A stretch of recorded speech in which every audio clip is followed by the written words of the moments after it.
Oydin. Xorma. Charchab qolmayapsanmi? Yo'q, nega charchayman? Charchashga vaqtim yo'q. Uy ishlarini juda yaxshi ko'rasanmi deyman, ha? Yoqadi. Ayniqsa har xil ovqatlar qilish yaxshi ko'raman. Ovqat qilish, uyni ozoda saqlash albatta yaxshi. Lekin unutma.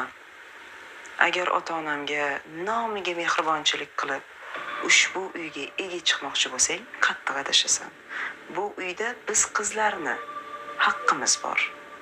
Qonuniy merosxo'rlar bizmiz. Tushundingmi? Ota-onamni ahmoq qilishing mumkin, lekin bizni emas. Men to'g'risi tushunmadim. Siz meni kim deb o'ylayapsiz, opa? Men bu uyga o'qishga kirgunimgacha yashab turishga kelganman. Bundan tashqari ammamga yordamlashish uchun kelganman. Menga qara. Bu gaplaring bilan meni ahmoq qila olmaysan. Xullas, senga oxirgi gapim shu.